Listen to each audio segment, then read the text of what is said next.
શ્રદ્ધા, પ્રેમ અને કરુણા. અમારે તો બાપુ, પૂજ્ય મોરારી બાપુ એક જ 3 જ શબ્દોમાં જગતને વળી લીધું છે: સત્ય, પ્રેમ અને કરુણા. ટ્રસ્ટ બી, આ 3 ગુણો હોય તે એ દિવસોમાં તમે તમારી જાતને સતત બદલાવતા રહેશો ને. બાળક સુંદર આવશે એવું નથી હું કહેતી, પણ તમારી અંદર એક સુંદર માણસની રચના થશે. તમે પણ સુંદર થશો.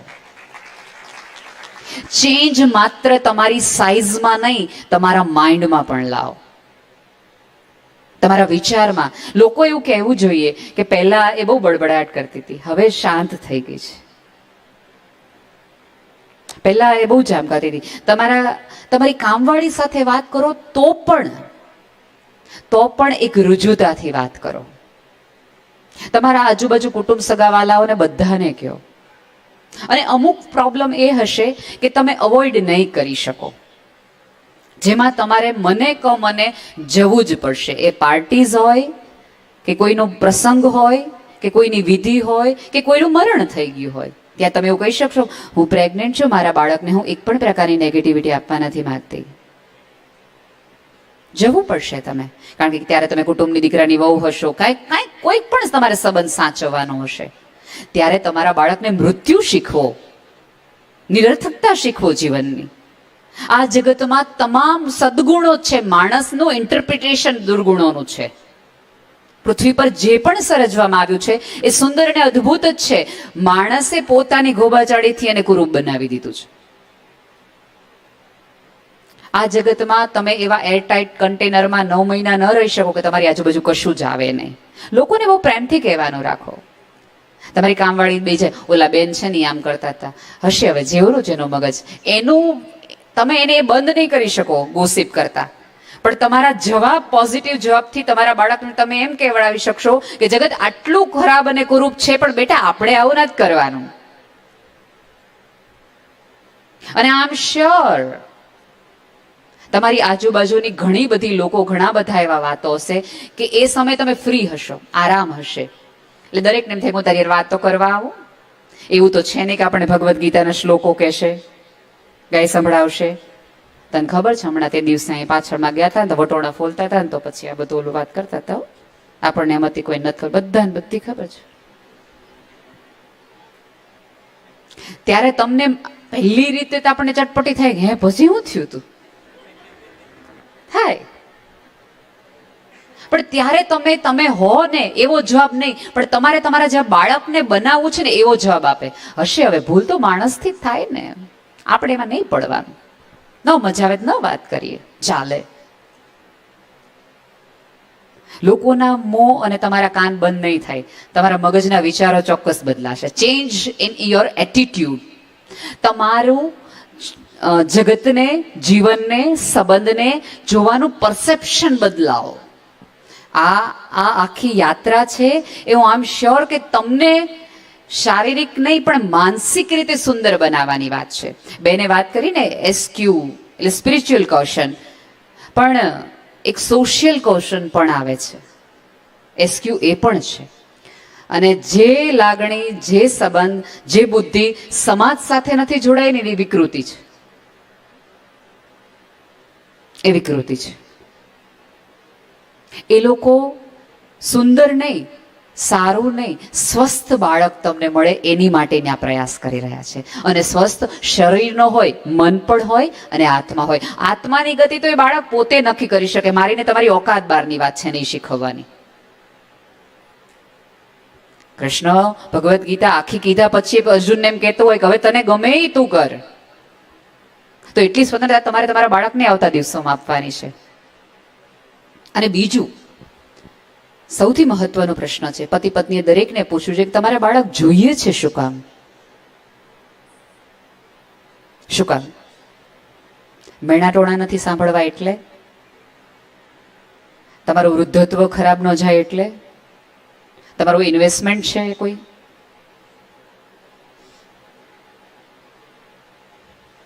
આ પૃથ્વીને તમે વધુ સુંદર બનાવવા માંગો છો, એ માટે તમે એક સર્જન કરી રહ્યા છો. ઈશ્વરના યજ્ઞમાં તમારી આ આહુતિ છે એમ માનીને તમે બાળક કરશો તો એ શ્રેષ્ઠ થશે, ઈશ્વરને ગમે એવું.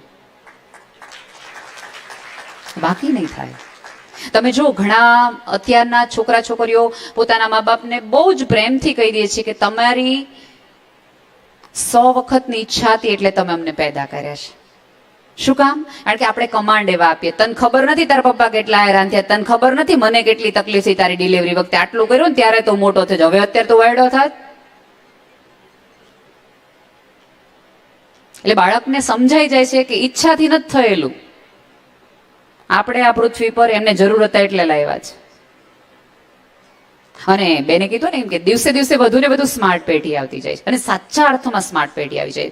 મારી ભત્રીજી 5.5 કે 6 વર્ષની હતી લોકડાઉન વખતે, અને હિરલભાભી અમે રામાયણ દેખાડતા, ત્યારે લોકડાઉનમાં આપણે જોવાના હતા રામને, એને દેખાડવાના. એટલે મને એમ થયું કે હું એને થોડી માઇથોલોજી શીખવું ને આ દેખાડું. એટલે હું એને સરસ મજાનું રામ છે, અને રામમાં ગુણો હતા, અને રાવણ હતો ને આ. પછી વારે ઘડી એક શબ્દ એવો આવે, લંકાપતિ રાવણ, લંકાપતિ રાવણ, લંકાપતિ રાવણ. એટલે મારી 5.5 વર્ષની ભત્રીજીએ મને કીધું કે હે ને હલ આ કેમ લંકાપતિ રાવણ, એની પત્ની તો મંદોદરી હતી કે તો એમનો કેવું છે કે મંદોદરી પતિ રાવણ, લંકાપતિ લંકાપતિ કરે છે. આ પેઢી સવાલો સાથે તમને રીઝનિંગ પૂછે, કેમ આવું, એ પ્રકારનું એ આવવાનું છે. ત્યારે બહુ જરૂરી છે કે તમને પણ કદાચ પૂછશે કે મને શું કામ તમે પૃથ્વી પર લાવ્યા. એ અમારી નાની એવી અમને પૂછે કે હોસ્પિટલમાં તું મને શું કામ લાવી? એટલે મેં એને એવું કીધું કે તું મને ગમી ગઈ એટલા માટે. એટલા માટે ખાલી તો બીજા બધાને લવાય ને.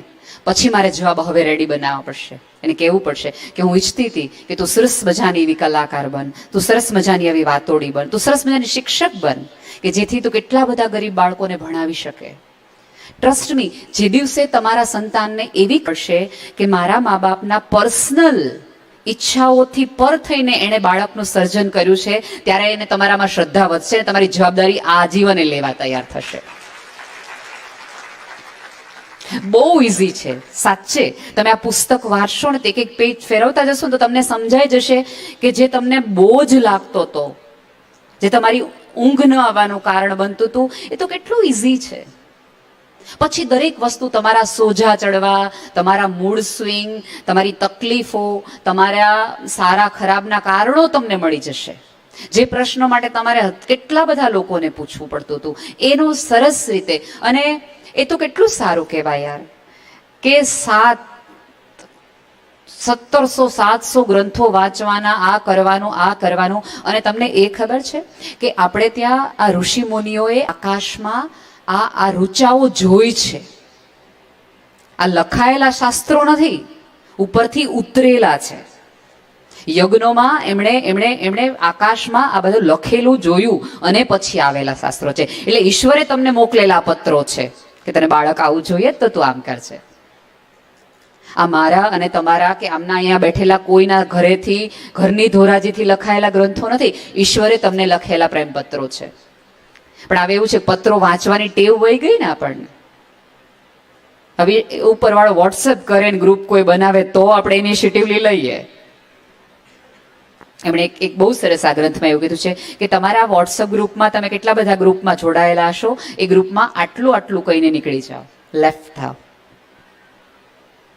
એટલે તમારે લેફ્ટ થયા પછી 3-4 જવાબો પર્સનલમાં આપવાના છે. તેવા હું વળી ઓલા વખતે તો પહેલા વખતે તે આવું કઈ નહોતું કર્યું, હવે કાં આવું કર્યું? આ હું છું તે મેં થોડું આવું કર્યું. એટલે ક્યાંક તમારું મન થોડુંક ડગમગશે કે વાત તો સાચી છે, એ પ્રેગ્નેન્ટ જ છે ને. ત્યારે તમારે મક્કમદાર કે હશે કાંઈ નહીં થતું હોય, પણ અત્યારે હું જે પ્રોસેસમાં થઈ રહી છું ને એમાં આવું મને કીધું છે અને મારે 100% આને ફોલો કરવું છે. સાહેબ ખોટી તોય મારે 100% મારી જાતને કેવું છે કે મેં 100% આપ્યું હતું દોસ્ત, હવે ઉપરવાળા તારી કરામત. સાદી મજાની અને ઉત્સવની વાત છે. આપણે ત્યાં સંસ્કાર, 16 સંસ્કારમાંનો એક આ સંસ્કાર છે. સંસ્કાર તમે કોને કહો? તેમને જેમ વાત કરી હતી એમ આ સંસ્કારને ઉજવવાનું, માતૃત્વ એ ઉજવવાની ઘટના છે, રીબાવાની ઘટના નથી. અને સ્ત્રી તો યાર એમેઝોનથી મોટી આનંદની નદી છે, જીવનનું ગૂગલથી મોટું સર્ચ એન્જિન છે. સ્ત્રીનું ગોત્ર જ આકાશ છે, એની ભાષા મૈત્રી છે, એનો સ્વભાવ દરિયો છે. પંચતત્વની આખી ઘટનામાં મારો અને તમારું યોગદાન છે. હું ઘણી બધી વખત કહેતી હોઉં છું કે દરેક નદી સાગર તરફ એટલા માટે જાય છે, ક્યાંક ને ક્યાંક આખી સભ્યતાની સ્ત્રીપણાએ નક્કી કર્યું છે કે પુરુષમાં રહેલી ખારાશને મારા અસ્તિત્વને ઓગાળીને મારે દૂર કરવી છે, શ્રદ્ધા સાથે. એટલી શ્રદ્ધા સાથે તમારા શરીરનું અંગ, તમારા લોહીથી બનેલું, તમારા વિચારથી બનેલું એક અંગ શરીરથી શરીર છૂટું પાડી, અને મને સૌથી વધુ આનંદ એ છે કે ગર્ભયાત્રાના લેખકો 3 પુરુષો છે. વંદન કરું છું કે જેણે સ્ત્રીની આ તકલીફ પીડાને આત્મસાત કરી અને કશુંક નવું જુદી રીતે ઉત્સવ બનાવી શકાય. જેમ તમે શરૂઆતમાં કીધું ને કે હું દ્રઢપણે માનું છું કે સ્ત્રીના સુખનું કારણ છે પુરુષ છે.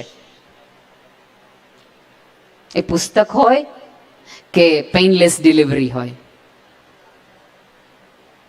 એમણે વિચાર કર્યો હશે. એમણે ક્યાંક તો જયદેવભાઈએ કોઈક ડિલિવરી વખતે, કોઈક પેરેન્ટ્સ વખતે એવું મિસકોમ્યુનિકેશન અથવા કોઈક એવો ઝઘડો જોયો હશે ને કે તારા લીધે આ બાળક થયું, નામ થયું, થોડુંક ધ્યાન રાખ્યું હોત ને તો આવું ન થાત. 6000 ડિલિવરીમાં કઈ બધા સારા અનુભવ હોય નહીં હોય, પૂછજો ક્યારેક. એવા ખરાબ અનુભવમાંથી એને થયું હશે કે યાર એક સ્ત્રી, બાળકની જવાબદારી, બાળકની આ સ્થિતિ, શારીરિક ફેરફારની સાથે આ એને સાંભળવાનું, લેટ્સ ડુ સમથિંગ. અને એણે ગર્ભયાત્રા લખી હશે અને અદ્ભુત 2 મિત્રોનો સાથ મળ્યો. એક એમણે તો હવે કઈ ભાઈએ તો કઈ કોઈ સબ્જેક્ટ મૂક્યા જ નથી. આ બેન બેઠા એટલે હું તો આમ ગણતી જ રહી ગઈ. આ છે પેઇન્ટર છે ને, લેખકે છે ને, સંગીતકારે છે ને, ચિત્રકારે છે, શિલ્પકારે છે ને, ફેશન ડિઝાઇનરે પણ. જો કપડાં કેટલા સરસ પહેરે છે. તમે આ ગર્ભયાત્રા સંસ્કારમાં વાહે પાડે એવું લખ્યું હોત તો કે પહેલા મહિને રેડ ડ્રેસ આ પ્રકારનો પહેરાય, થોડુંક એ કરવા જેવું છે યાર. એટલે તમે જુઓ અત્યારે આપણી માટે એક આમ જો તો જાણે જ્યારે એક ફેસ્ટિવલ છે, દિવાલોના કલર આપણે બદલાવા છે, સ્પેશિયલ મેટર્નિટી માટેના કપડાઓ આવે છે, ડિઝાઇનરો એના સ્પેશિયલ થઈ ગયા છે. કપડા માટે આપણી પાસે અવેરનેસ છે. બાળક થવાનું છે એવી જાહેરાત થઈ એટલે ફઈ અને માસી બ્લુ અને પિંક રંગના જેટલા વસ્તુ મળે એ આપણને કુરિયર કરતા જાય છે. બેબી શાવરમાં આપણે આ કરીએ, ઓલું કરીએ, બધું જ કરીએ. સાહેબ એટલું બધું તમે દૈહિક સ્તરે કરતા હોય તો માનસિક સ્તરે જ આ આટલા પાનાના પુસ્તકની તૈયારી તમે ન દાખવી શકો કે જે તમને આજીવન કામ લાગવાના છે. તમને આપેલું પિંક કલરનું સરસ મજાનું ગાઉન, એ તો ઘટના આખી 1.5 મહિનાની જ છે. ફેસબુક ઉપર તમારો મુકાતો એ ફોટો. અને અત્યારે બીજી તકલીફ કે શું છે ખબર છે કે ઇન્સ્ટા ઉપર જ્યારે કરીના પ્રેગ્નેન્ટ હતી ને ત્યારે એણે આ પિંક કલરના પુમાનું આ પહેર્યું ને આ કર્યું હતું. લેટ્સ ડુ થી.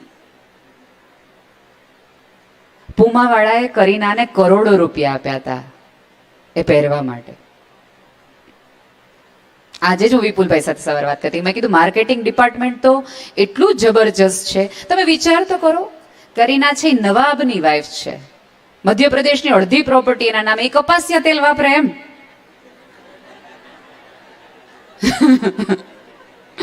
એ કપાસિયા તેલ વાપરે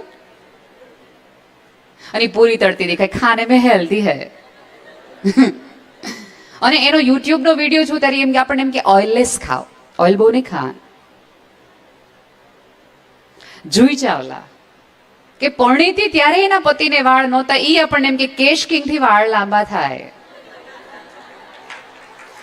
હે ને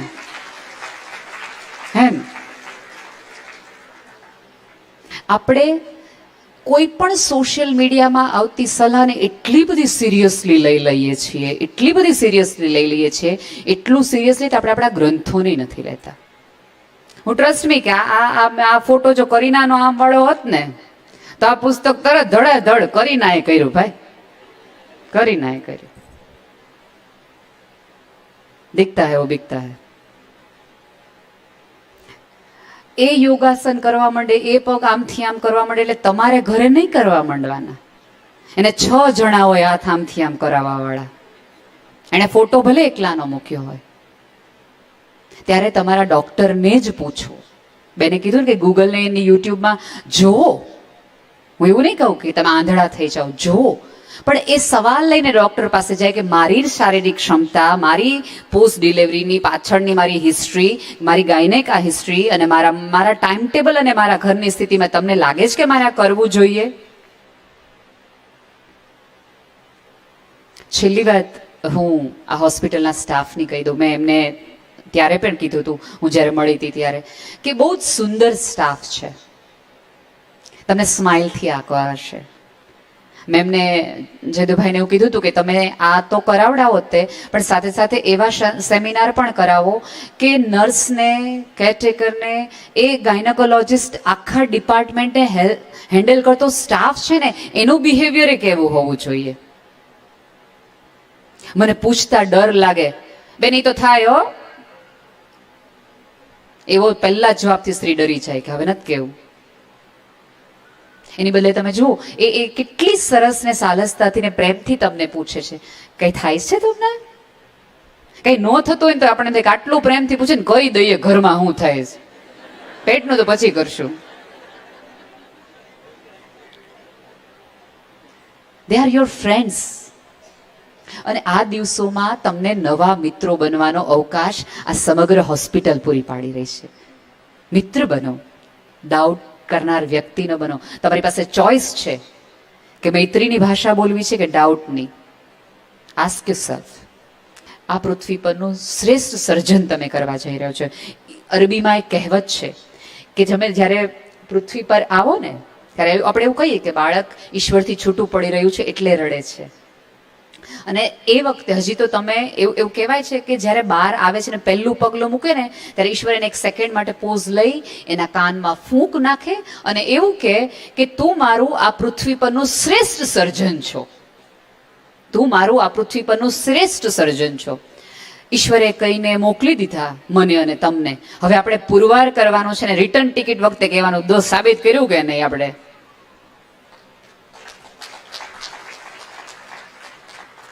અદ્ભુત જીવન છે. આ 9 મહિનાનો ગાળો તમને જીવનના 900 વર્ષના અનુભવો આપશે. આ મેઘધનુષ 7 રંગનું નહીં, 365 દિવસનું મેઘધનુષ તમને એક જ દિવસમાં દેખાશે.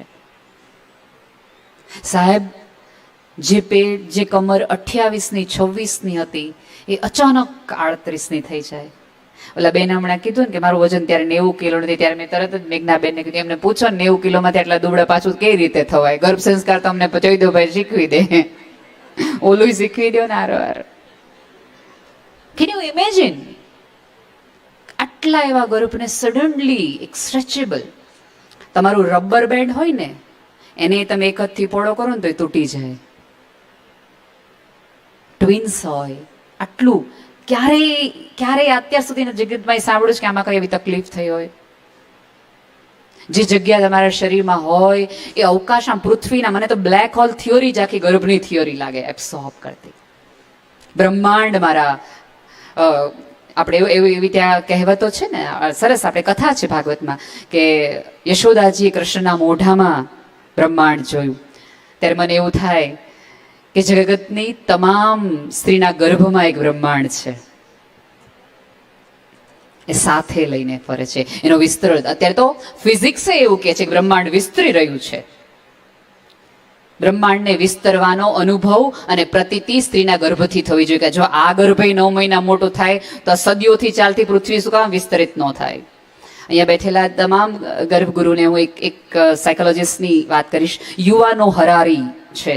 I literally pray for you all કે તમે એક વખત એ હરારીની સાયકોલોજી જોજો કે કઈ રીતે હ્યુમન ડેવલપમેન્ટ, હ્યુમન સ્પીસીસ કઈ રીતે આગળ વધી. એ એવું કહે છે કે અત્યારે આપણે જે શિક્ષણ આપી રહ્યા છીએ એ આપણને પહેલા એવું હતું કે આપણને 20-50 વર્ષ સુધીનું ખબર હતું કે 50 વર્ષ પછી આ શિક્ષણની જરૂર છે.